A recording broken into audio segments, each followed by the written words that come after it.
Just need a drink. Hold on. I know. Hold on. Okay, I'm fine. Well, let's go. Oh, tastes good. Hello. Hi. How you doing? Yeah, all right. This week's been kind of crazy, but it's been all right. It's been a good one. We're getting there. We're getting there. What day is it? Is it the weekend yet? I don't know. I mean, on Monday I think it's Friday, and on Friday I think it's Tuesday. So, I mean, at this point, I have no idea. It all just rolls in these It really days. does. It blurs when you have children, particularly, I think. Know. But today we've got a brilliant conversation. I love this yes. one. I love this one. I think it's going to be really funny because this is so different for everybody. Yeah. Like, oh, yeah. the ick. I love that. The ick. So today we're going to be talking about what embarrasses you. What do you do that embarrasses other people? And generally what in society is like not acceptable. Like the not okay. standard things, which is like this breaks the rules. This breaks the rules in terms of socially acceptable. And what do you get away with at home that you don't get away with? A lot. And then our poor kids who have to go, what?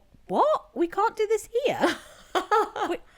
But we could do it at home. But Mummy, you said. I'm like, shut up. I'm like, no, I can't do that. And like, literally, Sophia's like, what?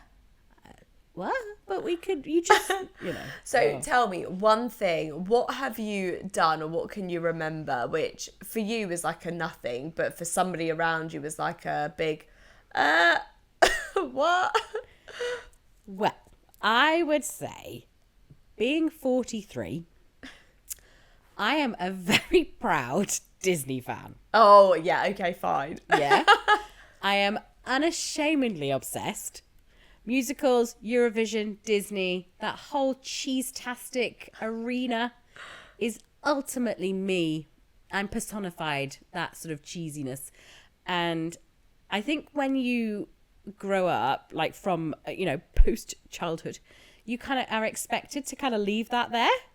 I have not. Yeah. So it has come with me. Has Disney become more acceptable since you've had Sophia, so 5-year-old? I would probably think so, but the people who know me probably know that I probably enforced the Disney on her. Fine, so there's that period of time when you're definitely not a child enjoying Disney, but don't have any children to enjoy Disney. Absolutely. If you met me at 18, if you met me at uni, travelling, work, everybody would say, oh, Vix loves Disney. I love that. And I am so not... I'm not quiet about it. Do you know so many people love Disney though? Like, yeah. I have about 2 or 3 people I know, and then you now, that are obsessed. Like they will go to. I need to meet these people, Erin. I need to befriend They'll be your sort of people. So they'll go to like Disneyland in a Disney World, whatever it's called. That will be their holiday. Save up for a couple of years to do it. You know, regardless of child being in the car, Disney will be on. Like, I never really was, and this is interesting, I never really was a Disney household as a child. Were you a Disney household? Did you grow up in a Disney house? So this is really curious. So I didn't grow up with Disney until I probably got to about 7 or 8. So I was brought up, I wasn't even when I was young, I wasn't even bothered about kids TV. I was brought up on musicals like the 1940s. Oh, okay, fine. And I don't know whether that kind of led me just naturally into the fact that Disney is song and dance and it's all animated characters singing about love and everything, which, you know, the 1940s sort of musical era, that kind of height of Hollywood was very much like Ginger Rogers, Fred Astaire, like Gene Kelly, all those people was very much that kind of... Mickey Mouse, Goofy. Animated sort of, people talking about these extreme situations and suddenly breaking into song, which... Why doesn't anybody want to break into song? But yeah, so I think it's a really interesting one. I wasn't brought up necessarily, but then when I hit that sort of mid-childhood era, that's when it just totally engulfed me. And I was totally hooked. I dreamt Disney. I lived it. I would reenact it. It was just, I just totally took on this entire love and adoration because I think it maybe met some psychological need. I don't know. And I definitely think it's like a generational thing in the sense that we were definitely not a Disney house. I think we had like a couple of the classics on like VHS. Yeah. Whereas Rory was much more of a Disney house, watched them all. And he's the one that is now sitting with the kids watching I don't know. I don't even know the name. Cars, Toy Story, So things like that. The Pixar ones I can do, but I'm thinking of like the old like Robin Hoody ones Love and Oodalali, Oodalali. yeah. Oh my god, that is their favourite one. Is And it? like, I Oodalali, love Oodalali. that. Yeah, that is that favourite one. But we never done it, like Lion King, all of that just wasn't really my thing. And I remember actually seeing Aladdin on ice with my grandparents, and it was the most terrifying thing I've ever seen. I think I had to leave. I think I was 4.5 or 5 years old. It was awful, probably put me off for life. So yeah, I was never really a Disney I think person. you are or not. But people find that cringy. Stop. As an adult, if you don't have children and you are Disney obsessed. Oh, yes, sorry, that- yes. Sorry, I thought you meant they found it cringy that you didn't watch Disney. I was No, like, oh. no. I mean, if you're an adult that is obsessed yes. with Disney, that is quite cringy. Oh, yeah, when I was on the dating scene, it would be something I would bring to the table very early on because I'm like, dude, I don't want to waste my time. This is a fundamental part of my life. This is literally... But yeah, so and I think it's something I had to kind of embrace and accept that people going, oh my God, what is she doing? When I'm literally drunkenly singing, Enchanted as I'm walking down, Yeah, Old but Compton Street. drunkenly sort of acceptable in its own Well, right. Yeah. Ish. Meh. Yeah. Well, but still, I think it's like I could have been singing something cooler, like, I don't know, Girls Aloud. Yeah. Even then, like, I suppose that could be But then strewn again, as not so cool. Disney aside, Yeah. like, so one thing that I vividly remember being like a socially unacceptable thing in somebody else's eyes. So we'd gone out on a night out. We weren't like home late. We got the tube home, so it wasn't like late. Yeah. But I definitely had a few drinks. Onto the tube I go. Who do I spot? Nobody hugely famous. Only David Baddiel, right? Oh. So I'm like, it's David Baddiel. It's David Baddiel. Right. I got on the love train and then I was totally gonna imagine you doing that. say the person I was with, this was my husband, right? Relatively early days of our relationship. He was absolutely mortified, whereas I don't care, and Yeah. I'm sure David Baddiel didn't care. We were on the tube. Oh, it's David Baddiel. Great, brilliant. He was so embarrassed that I had like made clear that I had seen this person on the tube. Yeah. But to me, that's nothing. Like, but to him, very socially awkward. I didn't read that room very well, apparently. Questionable to this day. But that is the thing that's different between one person and the next, isn't it? Is what is okay and what is not okay. Yeah. And does that come down to us being British? Because if you think about some of the things that in British culture, oh, you don't do that. Yeah. Oh, no. Don't embarrass yourself. Don't be so silly. Whereas, like, there's a lot of other nations, they will remain nameless, but there are certain nations that are a lot more loud and proud and a lot more kind of out there. But I don't see what the problem with that is. No, well, I mean, yeah, I think I'm quite laid back. So, I mean, to me, if I was sat with you and you're going David Baddiel, I was going, where? Yeah, where is he? Ooh, But get your phone out. But it's almost like somebody says, it's that thing, don't look now, but, and then you instantly go, Obviously, why do people say that? Because you're blatantly going to turn around. Like, don't look behind you. I can't what help am I it now. going to do? Of course I'm going to turn around. You can't say that to me. Literally, it will eat my, like, soul before I have to turn around. But I'm also that person that if I see something, I can't stop looking. Is it like morbid curiosity? I I've just got cannot such bad deviate morbid my curiosity. eyes. And it's as much as stop looking, you're being nosy. But then I am, because I tune out of the conversation I'm having, and I could put my eye somewhere else, but my ear would be well and God. truly in that conversation. The amount of times that I have to say to Lawrence, I am so sorry. Can you say that again? Because I was looking at you, but I was not listening. I literally would be staring right at him, and he's going, fix. And I'm going, what? Sorry, what? And you're listening to And that I'm Barney literally over like, there. yeah, like, Sophia's singing Wicked or something, and I'm like, oh, this is much more fun. I'm listening to that rather than you tell me about the bins. So, I do that all the time. That's a I can difficult zone out. one. That's a difficult one. I can 100% zone out. But it's also, you know, what we do in our like comfortable environment, right? So I know where you're heading with this, but yes, go on. So again, like most people in a long-term relationship probably do not have this situation, but I'll put it out there, right? So Rory and I, we've been together for 10 plus years now. We do not trump in front of each other, right? Mm-hmm. That is just a like etiquette thing that we don't do. No qualms for anybody else, please. But people find that wild. I don't. I don't. Fine. We literally had this conversation on Saturday, and the kids were laughing because I don't trump in front of Lawrence. I don't trump. I go to the toilet to trump. Yeah, fine, fair. I go to the toilet, shut the door, and then I'll do it in there, and then I'll come out again. Exactly. That's what I do. And Lawrence was making the kids laugh because obviously now that I'm a certain age, when I am deeply sleeping, there may be a little pop that escapes. And he finds that hilarious because I refuse to do it in front of him because it's an etiquette thing on my part. Whereas Mr. Friend up there, my God, like he could, honestly, like some of the music he makes. But I have no issue with people doing that. I really don't, but I don't know. But I do. But you see, right, so I don't, but I don't know how we fell into this trap of not doing it. So weird how we're both like the opposite but the same.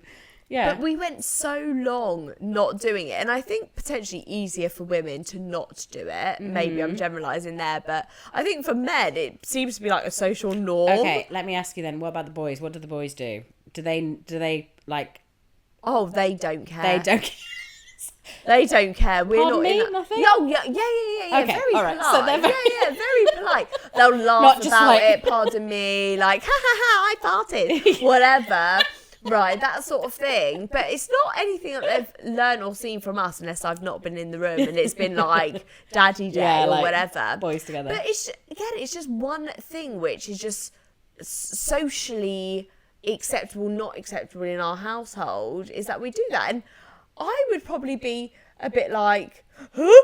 If Rory like farted in front of me now. Like, it's so weird. It's such a bizarre thing because my opinion about everybody's got natural gas, so everybody has it has to be released. But then I do have an issue with it. Yeah. Like I always moan at Lawrence. I'm always moaning at the kids when they do it. And I shouldn't really because it's a respect thing though, a little bit. And I don't know where it's come from because I definitely didn't live in like a prudy house where like, oh, you weren't allowed to do that, whatever. Like our house was very relaxed, probably too relaxed actually. But it's just something that I've like developed, and I must have maybe said something, or you know when you're in early stage of relationships you're a bit more like cautious anyway about stuff like that, but it's something we've just like carried through. That's so hilarious. Interesting. And it's like my friend, she'd said to me that her son is 3 and he picks his nose and eats it in public, right? She couldn't care less. He's 3. But she finds herself fake disciplining him or telling him off for the sake of telling him off. Discipline, I love that. That's such a good term. But in public, for the benefit of everyone else. For the benefit of everybody she'll go to a coffee shop, he does it, she sees somebody looking at him and she goes, oh, blah, blah, don't do that, that's rude or that's dirty or we don't do that. And secretly in her head she's thinking, I couldn't care less. Oh my God, do you know what? There's so many times where I think I've fake disciplined. All the time. All the time. You know when you're like, yeah, because we have this, I mean, I've told you this before, but we're very open with the fact that we're big people. Like Lawrence and I use the word fat. We're very comfortable. Well, I'm glad you said that. Do you know what I mean? And also somebody else. Yeah. So we're very comfortable with the word fat, and we're very aware that we are not thin, skinny minis. Like we're very aware of our size. So we didn't want the kids to feel like scared of saying things. So or be afraid of the word. Yeah, exactly. And also the society kind of weight that goes behind it. But then going into places where you're in a restaurant or when you're out and about and your child goes, oh, she's fat. And you're like, oh, shit. Like, no. We don't say that. We don't say that, even though we're going, We can say it Yeah. when we're at home behind a front door. Like, that's fine. But it's just like, you don't want her going, oh, look at that fat person over there. Like, look at that, mummy. But that's confusing. I feel awful actually when I think about it. Or even for teenagers, your stepchildren. At home, they're like, blah, blah, using this language. And out and about, it's like a no-no. And at the younger age, so Sophia, she's fine. Yeah. She probably doesn't understand like how to differentiate between those there's no situations. nuance. So she's like, but mummy, now I'm confused. Let me ask you, with Freddie and Max, do you tell them off for pointing when you're out? If they point at someone? No, I'm not sure we've ever had that situation, You know. actually. No, interestingly, Freddie went out with his auntie to a soft play, and there was somebody there that was in a wheelchair, like a child or an adolescent, like teenage or whatever, in a wheelchair. And he probably did ask the question, because my sister-in-law then brought him home and had said, oh, I was trying to explain to Freddie X, Y, and Z. And I don't know if we would have maybe like had the conversation in the same way had I have been there. But like, fair enough, she had to deal with the situation then and there. Yeah. But, you know, very difficult. And then I had lots of questions from Freddie about why is this person like this? Why is that person different? And then I had to sort of lead into, that's fine, we can have this conversation now in this safe space, but if you were outside the house, in earshot of maybe other people, like that might not have felt nice for that person, but I don't want to hide you from this, because that's the reality and this is a new experience. You want him to embrace the full diversity of the spectrum of, you know, everybody who lives on this planet and everything that happens. But doing it in the space where you don't know about that person, you know, I think it's very difficult. We had it when we went for a meal in a restaurant a couple of weeks ago, and she literally pointed at the woman at the next table going, I like her scarf. Oh, at least it was a compliment. Jeez. It was a compliment, but still the fact that she like literally was like maybe that far from this person and like straight like up pointed at her. Inches. And I told her off for pointing. Yeah, well, that is rude. And then I was it like, is rude. And that's the thing, is it rude because we've been brought up with it? Is it rude? Is it not? Is it etiquette? Is it manners? Actually, what about pointing is rude? Is you're just drawing attention to somebody? And that's it. And it's like, is it, with it being a 5-year-old, is it unwanted, or is it just like, did you just go, oh, she's 5? Part of me wouldn't mind somebody pointing at me and drawing attention to me. Like every now and again. I love her scarf. Thank you, darling. Yeah, she don't mind it myself. And that's why I was just, and I actually second guessed myself, and I was like, should I have done that? Yeah. And I was with my parents at the time, and they obviously didn't say anything to me, or whether they supported it or not, they probably wouldn't say something, but you know, they didn't think I'd probably done the wrong thing, because that's what they taught me, not to point. But then let me ask you this. So Sophia, Freddie or Max, whoever it may be, has done something in public. What level of discipline in public is socially acceptable, right? That's such a This good question. is a massive thing that comes up in my house all the time, because I say, you know, and like most parents, Roy and I have quite a different parenting style, and that's the same for everybody I know. Yeah. I feel like if I wouldn't do it in public, I shouldn't be doing it. So if I wasn't gonna discipline that way in a public space, You don't do it at then home. I don't do it at home, because there's something within me that thinks that's not right to do. I see that, and I most likely would feel the same. Do you know what I mean? Like, Yeah. I'm not going to talk to you in this way behind closed doors, because I think it would be embarrassing for me, for other people to hear me speaking to you like that. I don't know if I've explained that well enough, but No, I get the principles about what you meaning, and I think that is again, who to say that we're right or who's wrong. to say? Because But I know think some people, I would agree with that principle, because then you're being authentic. Yeah, because I know some people just feel like, okay, we'll let it go in public and then we'll tell you off or explain right or wrong behind the scenes. And I other do way. get that. Yeah. I do get that. But for me, it's like, if I'm not prepared to do it in front of everybody, then maybe there is a reason why I feel that way, and it's not the right behaviour, right? So in a public environment, what do? Your child's run wild, gone feral. What are you doing? Yeah, it's a really tricky one because Are you shouting? think I don't know. I can't actually probably answer that because it depends. Sophia's well behaved. Welcome to my house. I don't know if she's well behaved, but I think it depends on the scenario. It depends how tired I am. Yeah, okay, fine. So, a good example was where were we? Oh, God, we were in Disneyland Paris. And I got triggered so badly because she didn't want to do something. I lost my rag at her.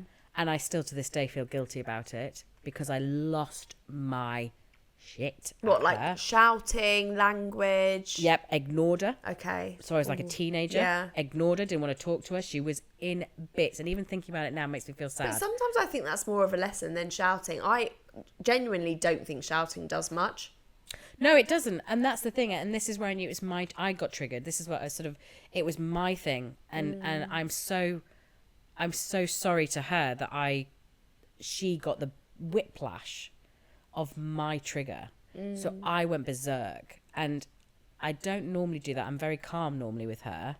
I very, very rarely raise my voice, but that moment I was so beyond control. Have you ever seen Friends with Red Ross? Oh my God, I love Red Ross. I literally, this is all I can think about. I was Red Ross in that moment. I think we've all been there. I could not see beyond the anger. And poor Sophia got it in the neck. And it wasn't even her fault. But I think the brave thing to do is that I at the end of the sort of, I would say the episode of my anger. And Lawrence was like, Vix, what happened? Like, what's gone on? And when I came back down to earth, I apologized to her. I got down on my knees and I apologized to her. And I said, I'm so sorry.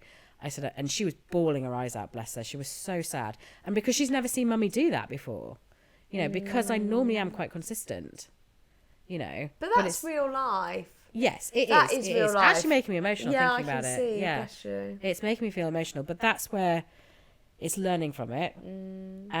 But again, I lost my rag to the point I didn't care who was around me. And that triggering thing, and I will just paraphrase this, but I've heard this thing before, I've seen this thing where it essentially says, our kids aren't necessarily being naughty, it's we are just triggered by their behaviour in the moment. Is if we've had a long and stressful day, that child who's been on their best behaviour for 8 hours, they've been in school sitting down, they're just having decompressing. Yeah. We've then come back, we want silence, the child wants to express themselves and be free. That is just a complete clash. I totally agree with you. No one is wrong there. But we are being triggered by that child's behaviour because we are stressed, and then we are telling them off. But if we can't manage our own emotions and manage our own attitude and, stay level, how can we expect that of somebody else? Of a 5-year-old, if we find it difficult, yeah, how can we expect our the 5-year-old to expectations do are it? so high. And in our house all the time, I say all the time, it doesn't sound right, but, one of the things that we talk about a lot is, I feel like Rory has really high expectations for the children, and rightly, when they're out in public, we do want them to be well behaved, and they are well behaved. But if they are not being well behaved, is that by their standards, everybody else's standards, exactly our standards? What bar are we setting for our children in terms of what society will expect of them at the age they're at? Yeah, that is such an interesting question. It's true to though. pose, to kind of really look at where are you setting the bar? Are we setting them up to fail? Are we constantly telling them, this isn't right, this isn't good behaviour, and then they think they're not doing well? But I don't know about you, but before I had kids, I didn't really know anyone with kids or any kids of this age. This is my first rodeo with a 5-year-old. I've only got to compare to other people I know right now with 5-year-olds. I don't know what the standard is, what the standard But should also, be. is the standard different in the different groups that you hold in the different families that, For sure. you know, so like my family, I come from the northeast, where my family, I come from a very big family and they're amazing, and shout out to all of them because I love them.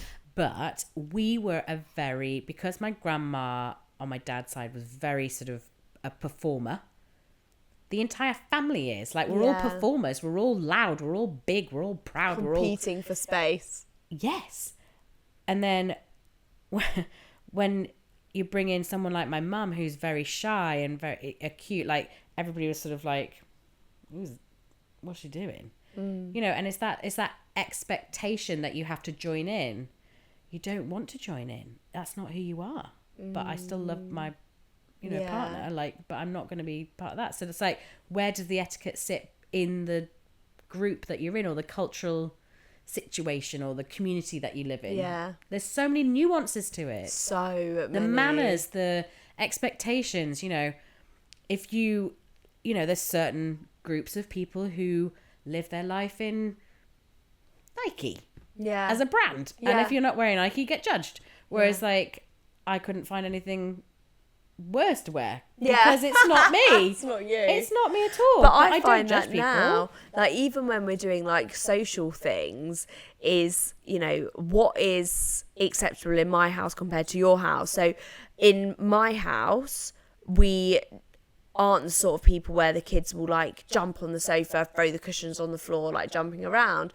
That's just not the sort of house we we're not have. like that, yeah. Whereas we go to other people's houses and they encourage that, and that's fine, and we will never like start it. But if that's what happens, then fine. If you're happy, that's great. But we then know that in our house we don't do that. The challenge is then when those children then come to our house and they're doing it because by their rules. So hard, and then you've got that thing for that parent, and I'm thinking about, okay, the social etiquette of me, but then I can see in my friends' eyes sometimes when they come over with their children and they're trying to pull all our cushions off, jump all over the sofa, they don't know any better, and the mums are like, oh, we don't do that here, we don't do that here, and I'm like, haha, yeah, we don't do that here, get off my sofa. Don't pull that out. I know, we don't jump on there. Oh, it's goose feather. Do you know what I mean? And it's so difficult. Yeah. It's so hard. And that's the thing as well, that you cringe when your child is used to a certain thing, and then they come. It's a bit like, actually, just jumping around here. When we obviously have play dates and things, there's normally a couple of kids, like we normally let them all go feral, don't we? And the tattletaling. And I'm like going, Sophia, stop telling on everybody. They are just as bad as each other. Every 5 minutes. Yeah. Well, blah, blah, blah, done Guess this. Guess what Freddie's done? Guess what Sophia's done? Guess. I know. She put this in this. Yeah. He's hidden that. He's hit this one in the face. Said this. I know. To be honest, I couldn't care. You're all still alive. You're still breathing. Done. Back you go. I love you've got such a great question though that you pose every time. Erin's brilliant because what Erin says is, do you want them to go home? Always. You say, do you want them to go home then? And obviously the answer, well, most of the time, 85% of the time, the answer is no, of course not.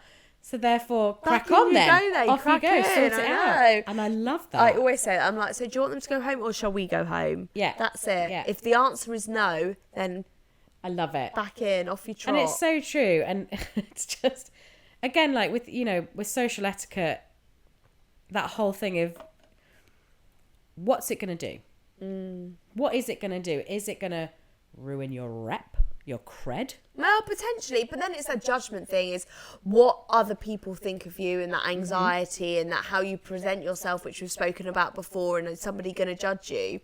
But funny, I've just thought of this thing. I was in the car the other day driving to work, and I was sitting in the left-hand lane, and there was a car parked on the side of the road, so I had to sort of merge into the right-hand lane, and this guy had obviously thought I'd purposely like run down the inside to like come out to again. catch. Yeah. And I hadn't. And then he wound down his window and he was like, no, you wait there, I'm going first. And then his wife, partner, daughter, whoever it was in the passenger seat was on her phone. She sort of like side-eyed me a little bit and she looked so embarrassed. So embarrassed. And it just got me thinking is, you know, it doesn't just sort of stem from like social etiquette in the house, social etiquette with your children, is in the car setting.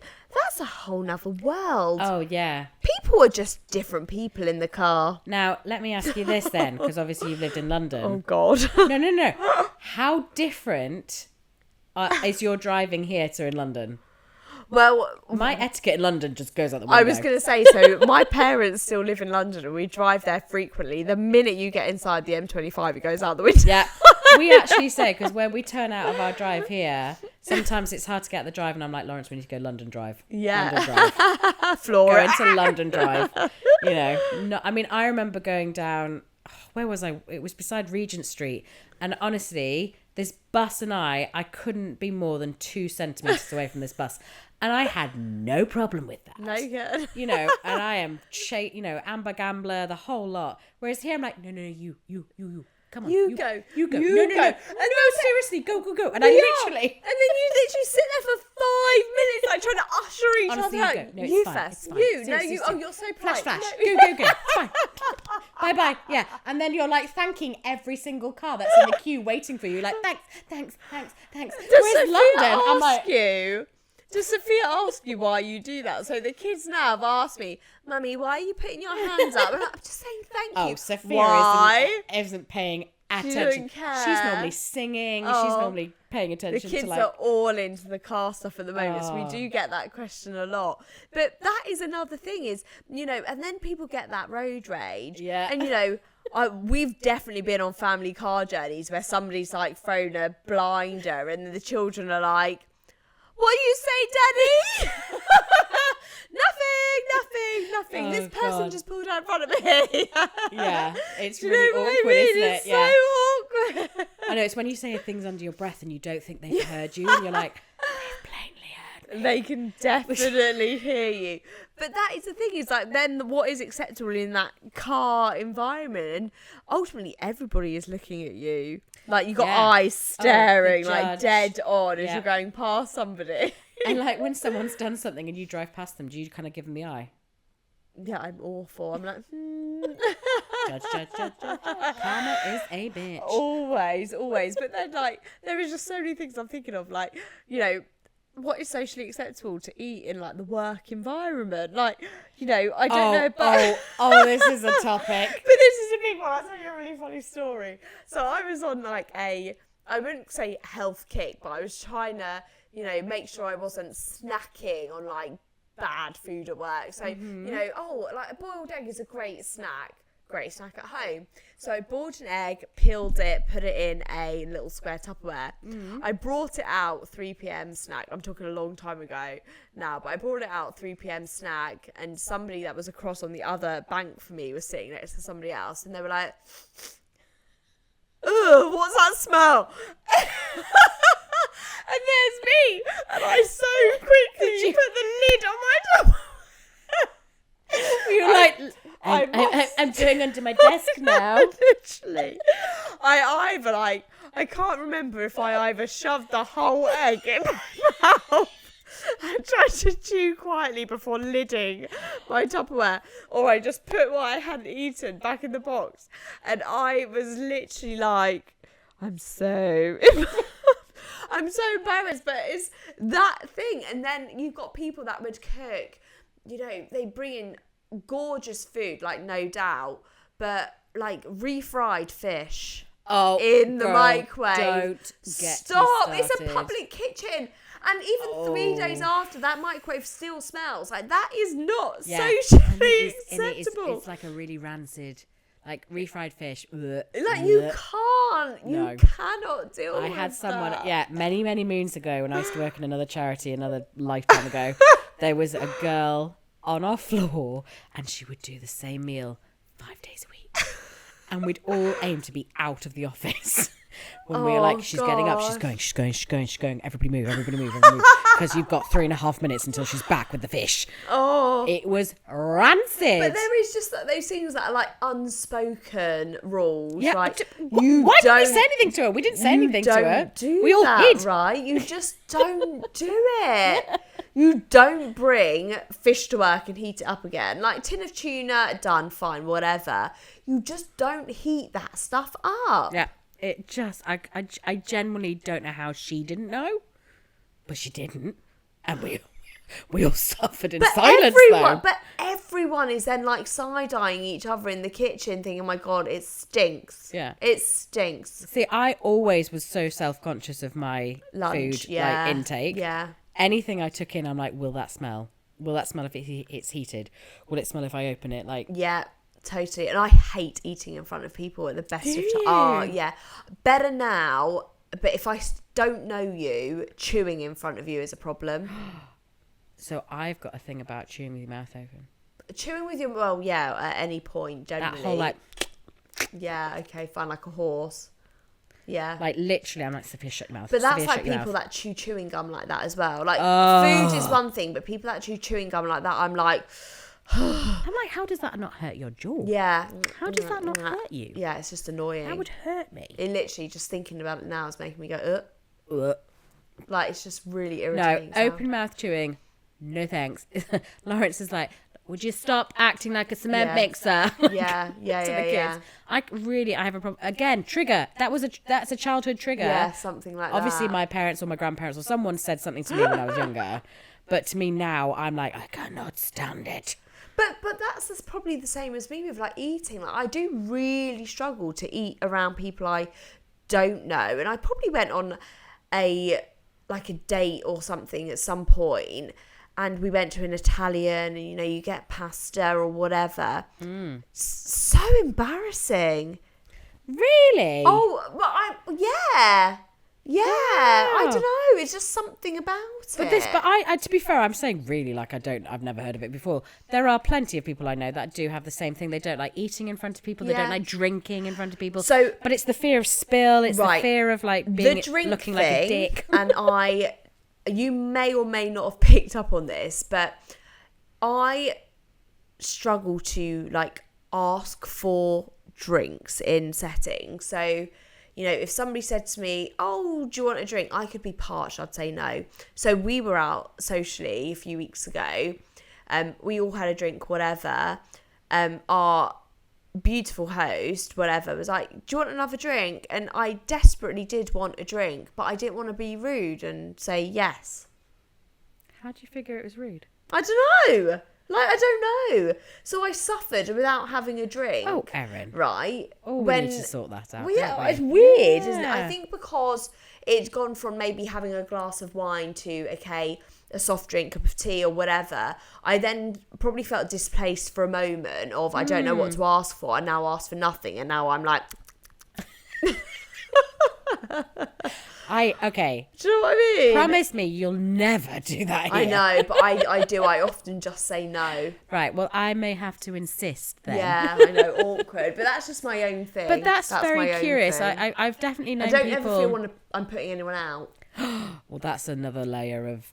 Yeah. Like, that's something when you were younger. Okay, Are you the older sister or the younger sister? Younger. Oh, that's interesting, because normally it's the older one. Yeah, always not wanting to feel like I'm a burden. See, that's normally an older sibling thing. That's really interesting, because that's normally an older sibling thing, that because you don't want to be the burden, you don't want to be the, the reason why there's an issue. But that sort of goes back to what we've, sort of spoken about wanting to make sure that we're able to, like, do things for ourselves, I guess. Yeah. Potentially. Yeah, maybe. It's such an interesting one, isn't it? It's so curious. It's difficult. I think what we know is we all do things that other people potentially don't agree. Oh yeah. I mean, do you want to let them bother you? Do you want to let them, limit you? I think is the main thing. And what is acceptable Monday to Friday 9 to 5, and what is acceptable on an evening, weekend, after you've had a drink, very different. think that's for another episode. That's for another definitely. episode. But there we go. We'll leave it there. We shall. That is a question. Yeah. Well, I mean, it's been really interesting though, and we'll see. Great chat. Next time, I'm going to make sure you have a drink, Erin. Oh, stop. But again, it just feeds into this thing that we say all the time is, you think you've got life, but we don't really. We're just figuring it out as we go. Well, we've got this. Well, maybe we do, maybe we don't. Maybe we do, maybe we don't. Who knows? That's the point. We'll see. Anyway, great No. Oh, look, we're chat. empty. You've got a tiny bit. Oh, last shameful. sip. Okay. Cheers. See you, hun. See ya.